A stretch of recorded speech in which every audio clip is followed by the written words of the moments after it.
Hello, everyone, and welcome to the Able Voices podcast. I'm Dr. Rhoda Bernard, founding managing director of the Berklee Institute for Accessible Arts Education and the assistant chair of the music education department at Berklee College of Music. And I am proud to present this podcast featuring disabled artists and arts educators. We are inviting artists with disabilities to be guest hosts for the Able Voices podcast. Today's guest host is Jeremy Andrew Davis.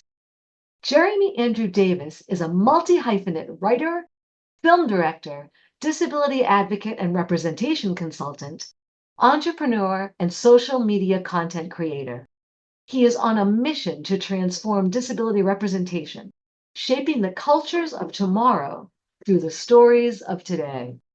Jeremy draws on his neurodivergent, multi-disabled, non-binary identity to broaden society's cultural horizons through epic stories that immerse audiences into the experiences of marginalized people who must odyssey through a hostile world to demonstrate their power.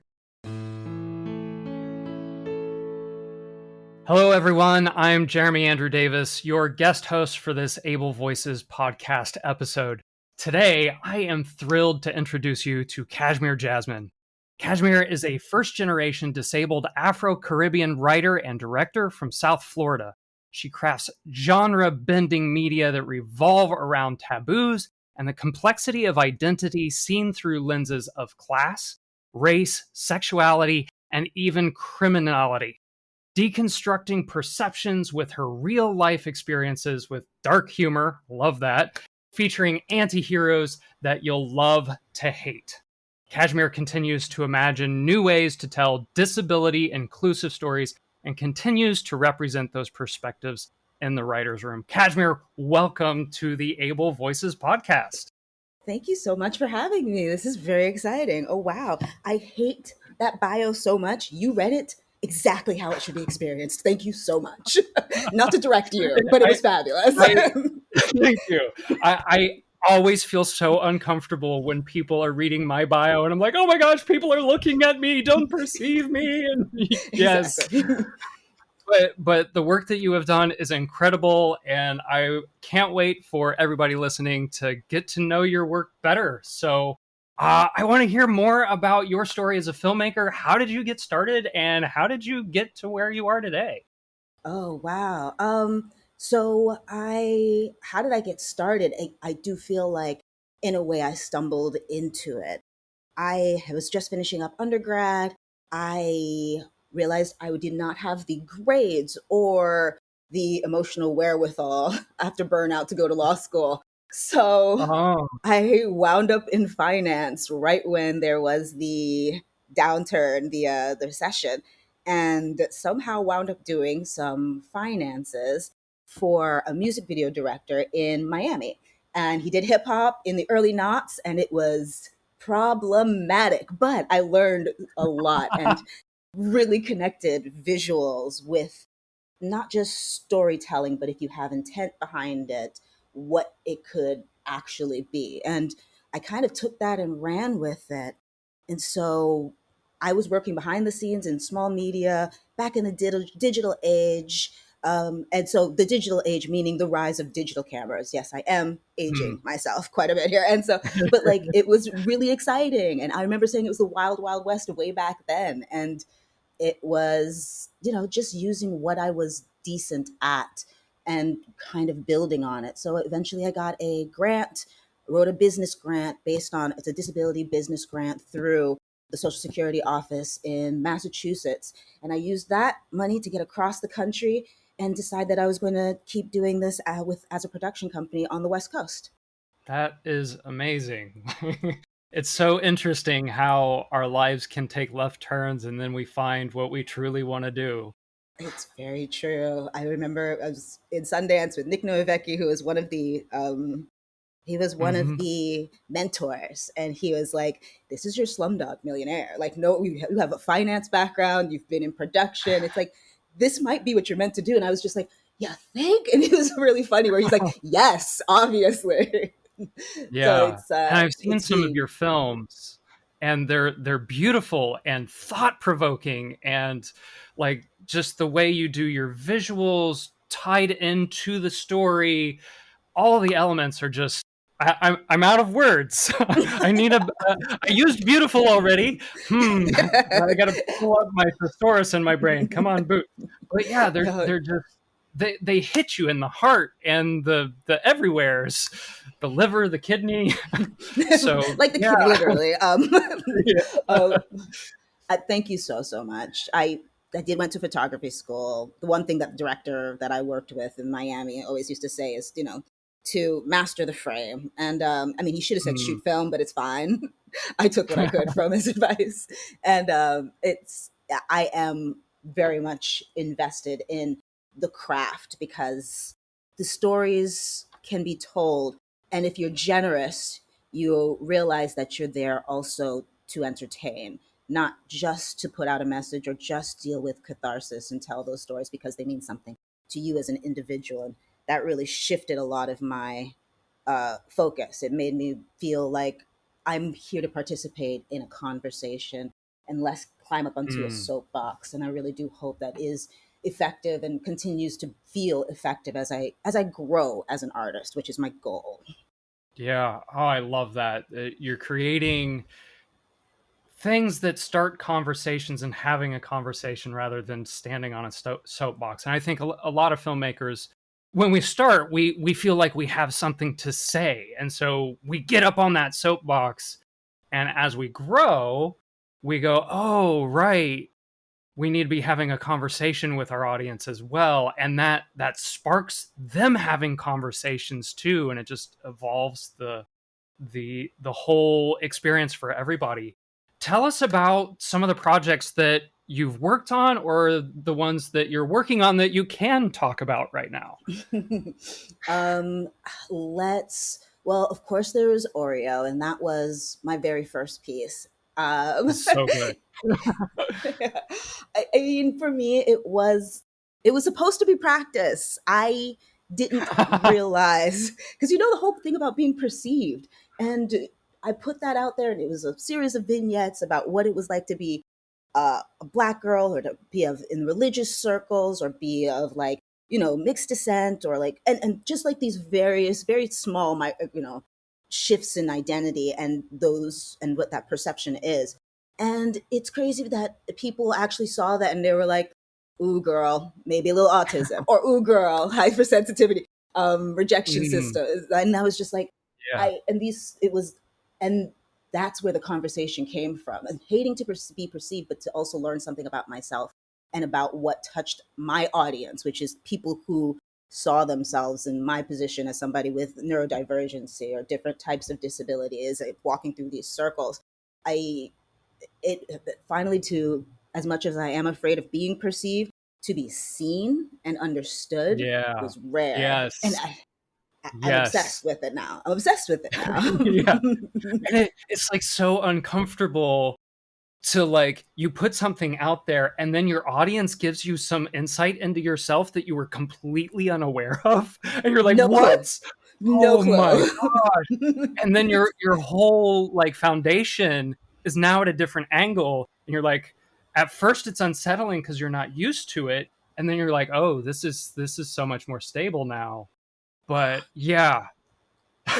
You're so true. It's so true. And I think my audience and the people who've been able to see it and people who felt comfortable being like straight up about it, that it's shifted it. Because you do, once you are having that conversation and you're off of that soapbox, you realize you're really helping each other. And I do Yeah. feel I do feel so much more myself because of this Yes. work. It's Yeah. it is pretty crazy. Yeah, I look back to some of my past work where I hadn't had the similar kinds of epiphanies, and I go like, "Oh my gosh, this makes so much sense now." I wrote a screenplay and didn't realize the main character was autistic because I was writing it from my own experiences. And then once I had had that kind of feedback from other works and realized, oh, and got my diagnosis and all those things, I go back to the screenplay and I'm like, I got to rewrite this. The- 100% Whoa. same. 100% same. I'm literally in a mock writer's room with people like Diane Wright, who like talks about the autism in adulthood, and she would be very gentle about it. And she'd be like, we're looking for an autistic director. Do you happen to identify? And then I had to face my Yeah. own internalized ableism too, because Right. Caribbean, Black, female, those are things that my mom Yeah. was like, she was terrified of the label. She thought, oh man, it's Right. going to go in this big secret file and you will be discriminated against. And she's not wrong. But Yeah. I That's do, that's the hard part. yeah. That's the really difficult Right. part. Yeah. But but it's so needed. And I think we're in a place now where we can both protect our children, get them those diagnoses, and provide them with the accommodations to live comfortably. Because when I'm delving into horror and so on from this perspective, only because when I look back on seeing life through these blinders and not quite understanding what's going on, it's a little terrifying. I walked around with like, It's a horror movie. Yeah.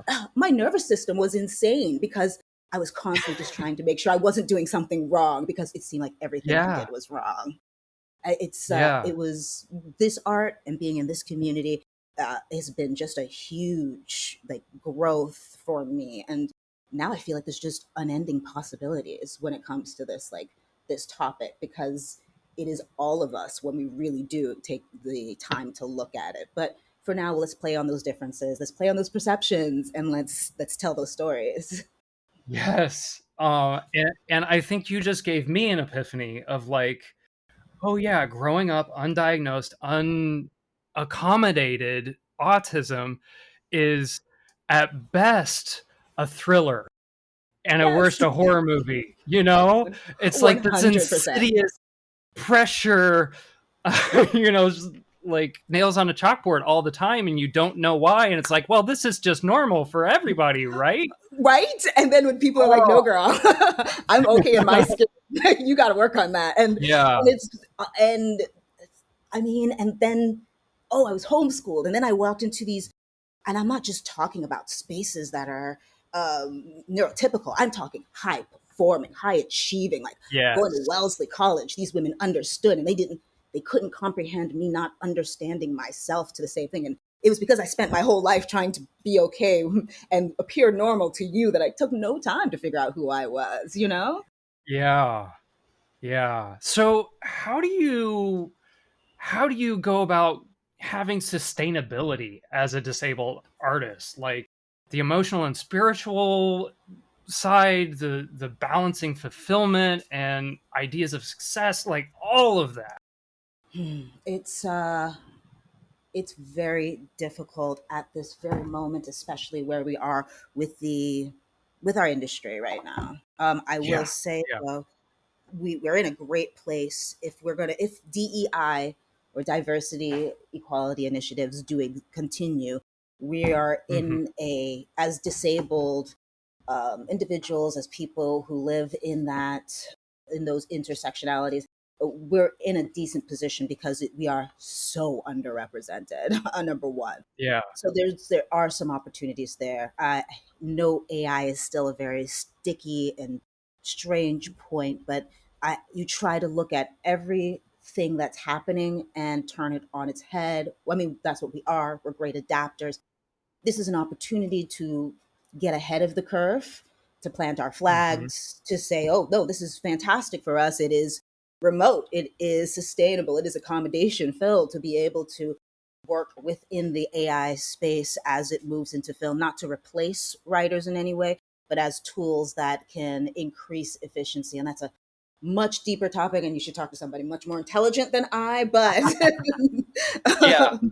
I def I said yeah right when you said more intelligent than you, and that's not what I meant Before to say yes to. But yeah, with AI is such a complex, because there's so many things that are problematic about it, from the amount of 100%. electricity it uses to like stealing from people who have created things and haven't given permission to train AIs and all that. But on the other Mhm. hand, like it has provided me with accessibility that I didn't have before, and it gives me a leg up to be able to perform at a higher level where I may be able to, do things that ableism had not allowed me to do before. 100. So yeah. Well, Yeah, I mean, when it comes to sustainability in this yeah. industry, though, it's not only just trying to understand and feel out what the trends are. There's also specifically when it comes to directing a system that you have to follow. And when you sit back and you talk to a lot of these directors in their beginning stages, they're very much like, please keep your job. Please remember that as a director, you are making opportunities, not jumping on multiple opportunities. And literally that just means there's fewer of them. And if that's the Hmm. case, it's the sustainability has to move away from purely economic to the emotional, to everything we've talked about. Why do you do it? Why do you feel like, if you're doing generous storytelling, what about the conversation is important or left out? And AI is here to gather all of this stuff that's already out there, but our stories aren't out there. I think they Right. have these Right. there's nothing to grasp. We still have a huge, like a huge landscape to express. I think Yeah. about just stories that are in my head that I can use for horror tropes or fantasy tropes or things like that. I think about people who are nonverbal. I think about people with limb difference, and this huge movement with the a lot of the prosthetics changing, like from being very humanistic looking, which is supposed to be for people to feel more comfortable with, to being something that's an expression of art and creativity. And just like, there is a huge avenue to hire, to put people in positions to work and to tell stories that people haven't seen, specifically in our space. And it feels really exciting. And yes, I think we should try our best to be positive. If it's over positive, I understand it as well, but Yeah. we Yeah. have to Yeah. do our best. Yeah. And it's looking for that nuance of like, how can we do this equitably, ethically? How do we help people who are not aware understand that, like, hey, if you're using AI to tell disabled stories, you're going to get really poor outcomes, 100%. because the sampling that they're going to be using, number one, is very small, and number two, the small sampling is very problematic. It's So all like, garbage. we It's can terrible. give you those stories Hmm. that are just mind-blowing and moving and different, and audiences Hmm. always want something that's different. 100%. Living within that world of understanding that they are going to want something different, but that feels the same, it takes us Yes. into this whole thing of understanding the structure, because the structure is what will make it feel the same. Understanding Yeah. those pieces was what will make it feel the same, and they'll understand their beats and they'll feel it out. And then giving them something that surprises them, something that they Yeah. can't, their brain hasn't necessarily exactly seen before and predicted. That's where it gets special, you know? Yeah, that's where true magic happens. Agreed. Yeah. Agreed.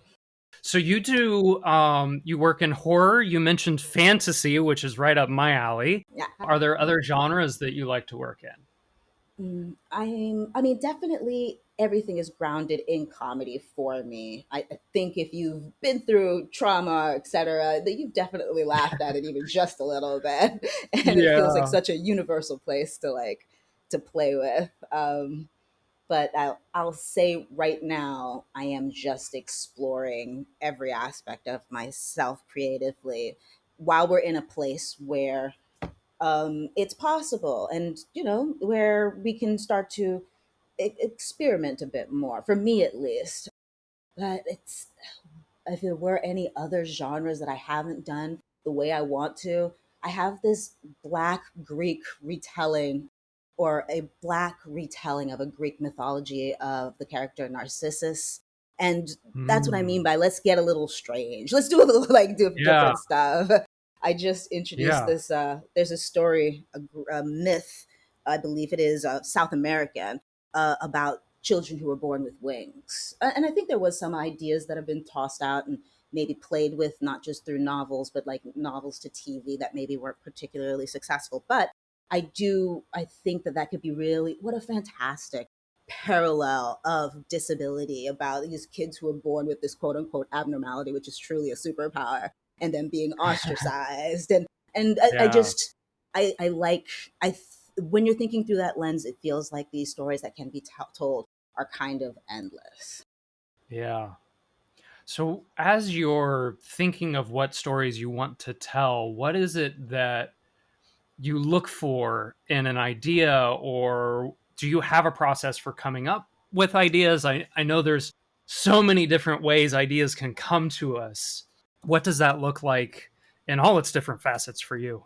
Well, as I have unmasked and been diagnosed in the past maybe year, I realized that there are a million kernels of things that come to mind and all seem cool. And you gotta read through a lot of that craziness. If Yeah. I'm honest with you, I really do use technology and systems to kind of guide myself. So I have this Excel spreadsheet, and it goes from just like one sentence things to what something that has all the script places. Do you have all three acts? Do you, it guides me, it keeps me on point, and it keeps me continuing looking at stories and ideas and making sure I am building them into something that is actually a story. But I kind of love to jump into the things that feel a little bit strange or a little bit taboo or a little bit off kilter. Like for me right now, the comedies I want to tell are maybe a little bit sexually aggressive about adults who aren't quite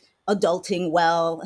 And Mm. don't look over here. I'm doing just fine. I'm just saying that I Yeah. think those Yeah. Yeah. stories are pretty funny. And I think when you layer on top of it this like non-traditional life based on still having a quote unquote non-traditional life because of your diagnoses, I can't help, it's ripe for hilarity as far as I'm concerned. And it is definitely an intersection that I don't think people have seen or seen in the way that it's from the perspective of where the humor isn't at the person, it is you're laughing with Yeah. them. Yes, there's so many examples of that in disability, where so much of the comedy around disability is laughing at, where there's so much opportunity to laugh with that just feels so much better. One of the examples that I like to use is I ask people, think of a representation of somebody with digestive distress that isn't laughing at that uncomfortable awkwardness. Like, I have digestive distress. I have irritable bowel syndrome, and yeah, it's really uncomfortable and everything. But what if we told that from a story of like laughing with or experiencing it with and empathizing with the experience rather than like, oh, haha, sucks to be you. you know? And you know what's messed up is that I immediately have a story about that, and it's just, hey, I've been on this medication. You get a kidney Yep. transplant. I'm coming in Mm. late to work because I wake up and I'll go Yeah. to the door, and suddenly the stomach says, "Nope, you're not." Right? Or And everybody has a poo-poo experience, you know? thank you, Everybody. thank It's you. universal. 100%, 100%. And the humor can also be pushed where it's not just about, a poo poo moment, but it's about like, wait, are you mad at me because I had to take a poo? Like that Right. slight shift of like I'm getting perspective. fired?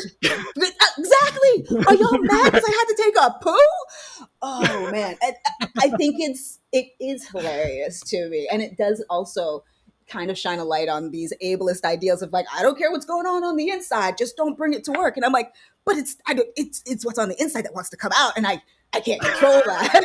Like, and it's a metaphor for autism. It's a metaphor So for many like layers. exactly. I have to bring what's on the inside to work with me. I'm so sorry. Or let me stay home for 30 minutes, bro. Please make a choice. Right. Oh my gosh. Oh, I'm gonna have to collect myself here. Give me a minute. Sorry. Oh no, it's beautiful because like, yeah, those experiences are so universal. And then you expand them to the disability experience of like everybody knows what it's like, but then they go, "Oh, that's what it's like if I was having that all the time." And then you can hit these layers of empathy, and then you hit layers of like dark comedy where it gets Mhm. super hilarious because you've connected on this personal note, And then you're like, oh yeah, but let's have a real joke about this. Right, Um, exactly. yeah. So, this is so good. The audience can't see, but like I'm grinning so much, my cheeks are hurting. Oh. So I follow you on Instagram and elsewhere as well. And I love watching your stories because you share all of these posts about different filmmaking techniques. And I could just see the internal thought processes of like, oh, this is something she's learning. And I'm pulling all of this in and I'm learning it. What are some ways that you continue to learn today? And by the way, side note before you answer that, I love your spreadsheet. We have to trade spreadsheets Oh, because absolutely. I have spreadsheets of like, am I telling this story well? Do I have holes in it? And like, here's my structure. And like, Ooh, I that's more made my specific. I own. like that. I I want made some of that. my own years ago of like compiling a bunch of different story structure books and like I layered them all in and then it Mm, got too messy to where I couldn't even read it. But then I have a newer version that lines up with that. So yeah, definitely trading spreadsheets. But please. yeah, Mine feels like, how do yeah, go ahead. you continue to learn and find new sources of inspiration, connect with mentors? What do you want to tell the audience about that process for you? Well, I mean, because of some of those early life experiences, maybe my autism was less obvious, but my sister's was. I was homeschooled. So from about fourth grade to college, and it was the best time of my life. It was just like, it was all about, I mean, Hmm. life was hard. Family dynamics are interesting, poverty sucks, but Yeah. I got to learn whatever I wanted. And there's this great quote by Gordon Parks where it's just, I became obsessed with my wanderings and dedicated myself to it. And it's less formal than that, but it is just, we're here with this big industry in front of us that feels unwielding and so many moving parts and so many people who are needed to make it. How do I make tell my little stories that are the only way for me to converse normally, apparently. But like, it is, how do I tell those little stories? How do I make them effective? How do I make them engaging? And coming from music video, I love the techniques. I love building those skills. I like to practice and jump into these programs, and I think that also that level of intelligence and understanding those languages is a leg up for us as well, because it's time to sit down and learn a program might be easier than trying to get up and go out and figure out exactly which stores give us the cheapest production design opportunities. It's just because it is just you connecting with an art and creating something from beginning to end. I love that because, and so to answer the actual question, I am just want to tell those little artsy stories. I want to Yeah. express those little moments. And I do encourage, especially where we are right now, this is a moment for us to look inward and become super creative. I watch a lot of fine art. I look at a lot of like Mm. video art and new media art Yeah. installations, and how do we how do you tell a story with just a frame? How do you tell a story when it becomes three Yes. dimensional? I think a lot of that can exist internally with technology, and I can't help. It's exciting for me, so I do look for that. But I'll be honest, mentors, neurotypical folk in this industry, what makes them successful is because they work in this industry. I think, and so they understand the systems. They don't know how to Yeah. step outside of it and to still be successful or creative or fulfilled emotionally and creatively. They're making money. I'm very happy for them. But sometimes it's either or, there's a strange balance. So there is Yeah. something to be said about going your own way and being okay with it and having the industry find you. I have so many stories of directors who had to leave LA after being here for so long and went home and told that story in Trinidad, who went, like, many of them were Caribbean, many of them were they from out of state, and so they would go back. They'd tell their story cheaper, faster, with friends, come back, and the industry is like, wow, what an amazing thing. sometimes it is showing that you don't need them. That makes them want you more. Yeah. And sometimes, like, you have more support when you don't have them because you have people who are actually supporting the vision and aren't just showing up for, the system or the money or whatever that individual is there for. So, oh my gosh, this 100%. conversation 100%. is, just hitting me in all the feels. Yay! But as long as we remember there's still opportunities, and Yes. maybe she doth protest too much, as I am extremely broke at the moment. But I also have this incredible story that I had the chance to tell with like PBS and like their pipeline and beginning this whole, not just a dialogue about disability, but creating curriculum around it. So when we talk about disability Oh, wow. historically, we have like, here are the 5 or 6 figures that we will continue to do to talk about who are American masters in their own right. And I can't help but be super excited about that. So remember to feed yourself best you can in those various places, because it will sustain you even when you can't, go to Mexico like I want to go, Oh, so good. And like just talking to you and hearing your energy and your passion and everything that you're sharing is inspiring me and making me feel passionate about what I'm doing too. So please continue to do what you're doing. Tell the listeners where they can find you, where they can see your work, and how to follow you.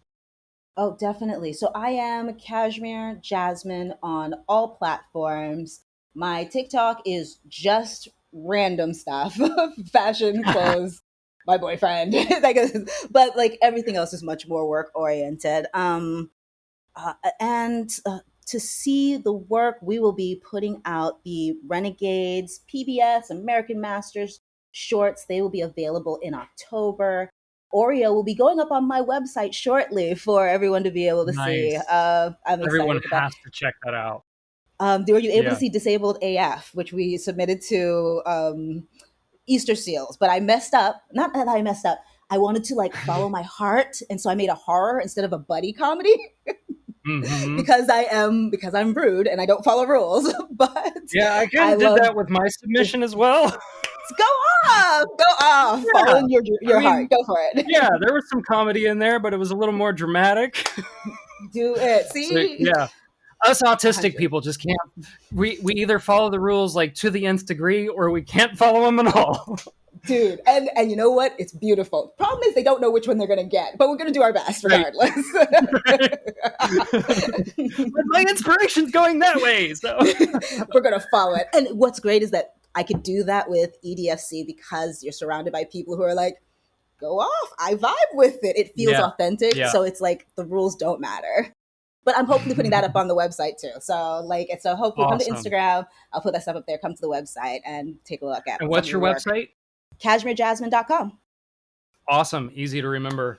Thank you so much for coming on this podcast. It has been an absolute thrill to talk with you. And listeners, I hope you'll tune in next time. Thank you, Jeremy. Thank you for reaching out. This was so good.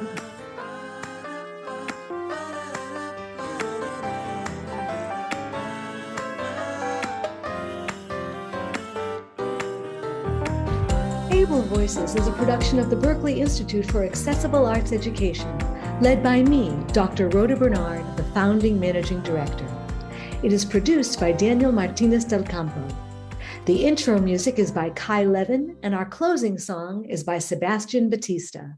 Kai and Sebastian are students in the arts education programs at the Berklee Institute for Accessible Arts Education. If you would like to learn more about our work, find us online at berklee.edu/BIAAE or email us at BIAAE@Berklee, that's LEE.edu.